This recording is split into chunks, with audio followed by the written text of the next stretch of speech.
You alright, brother? Yeah, I'm to see good, you. thank you. Good Hey, to see you. Graham. Here we are, episode 2. Episode 2.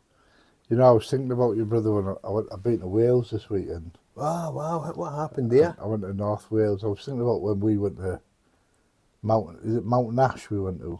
Oh, it was somewhere... Merthyr Merthyr Tydfil. Tydfil. Yeah, Not Mountain Ash, Merthyr Tydfil.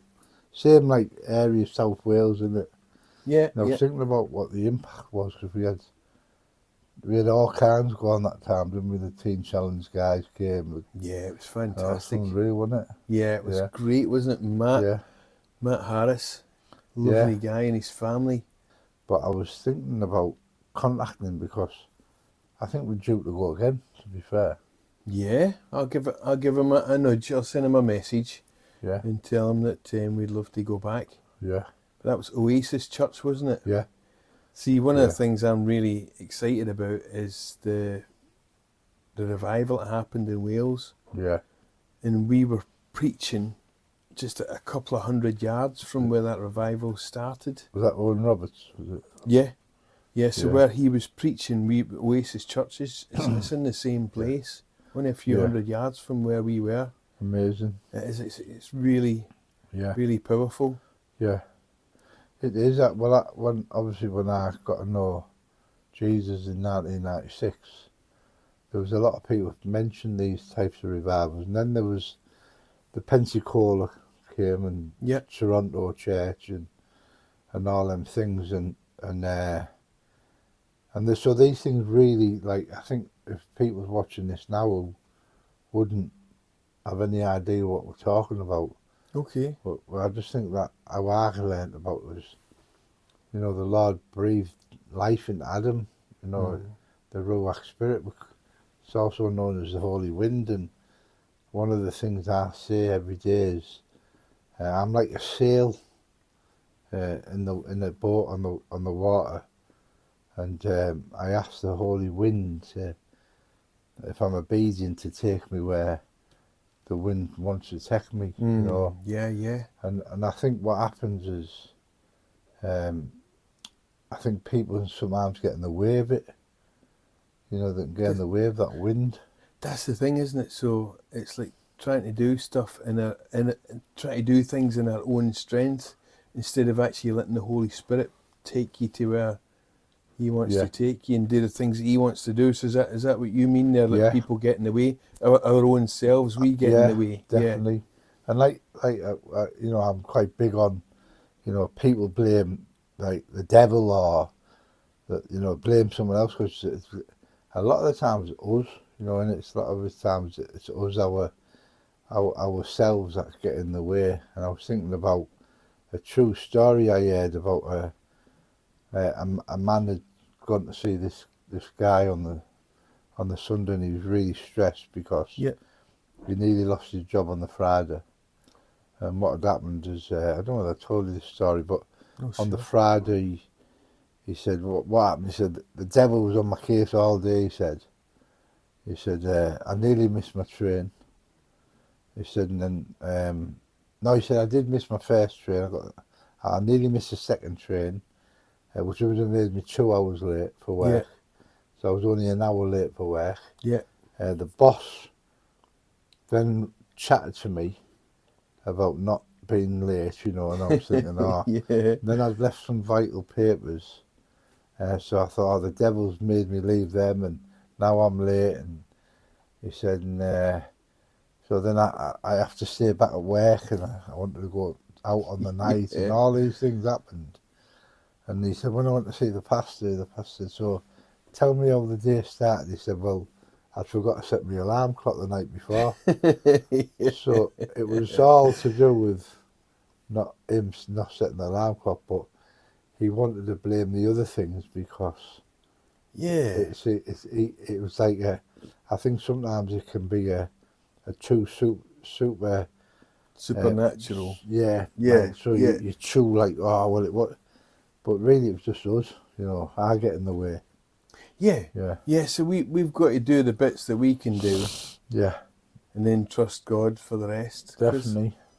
I've found that, and I mentioned this when I was just before you baptised me, Yeah. You know, you can pray for things, and if you think about the way you want them to happen, Yeah. God's he's not on our timetable. No. He'll do things that like, it makes me think about stuff like Jericho when they were walking round and round, Yeah. and God says, right now, Yeah. blow the horns and shout, That's it. and it knocks when Moses was at the Red Sea, Yeah. you know, if he'd arrived there at any other time in history, Yeah. that sea, the wind was all set up by God, everything was set Yeah. up to open the Red Sea, Yeah. right as all those people arrived there. Yeah. So I think God uses Yeah. nature around us. That's probably what I think why people get fooled Yeah. to think there's no God, because Yeah. God created nature, didn't he? He Yeah. made Yeah. us. He made all the things around us to support us and for us to look Well, after them. Anyway, I 100%. digress. So Yeah. tell me what happened in Wales. So no, it was a real interesting time because I went there in 2001, same place. I've been a few times. I didn't know how many times I've been. Apparently, I've been 4 times, Wow.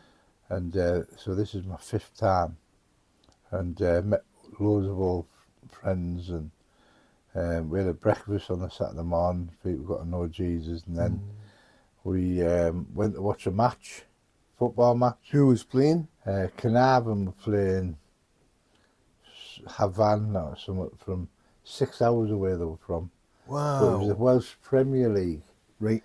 So if you think of the Premier League in England, you think of a massive stadium, and Yeah. but this all 3,000, and Yeah. it was totally opposite of the Premier League in England.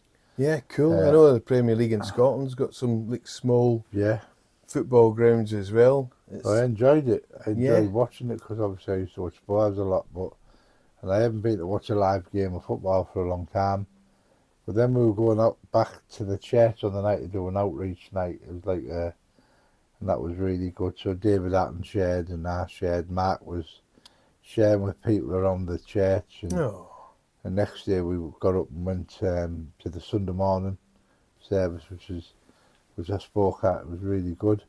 But I suppose, like, one of the things I was going to say was, I remember in 1997, I was invited to go to the Bible college up in, and nothing's ever wasted in the kingdom, and you meet people who, like I met you, when the opposite side of the law, Yeah.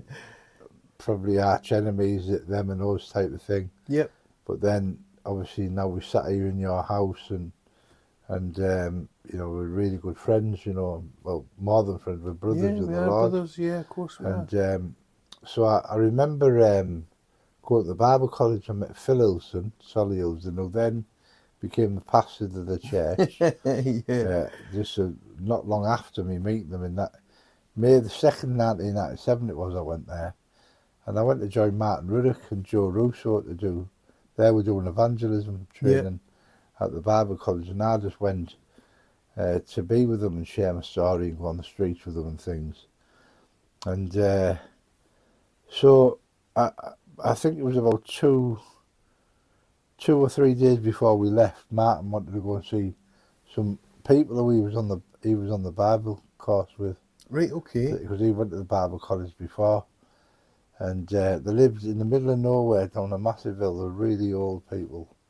I mean, like in the late 80s, and so I've never met them before ever, but they invited me into the house.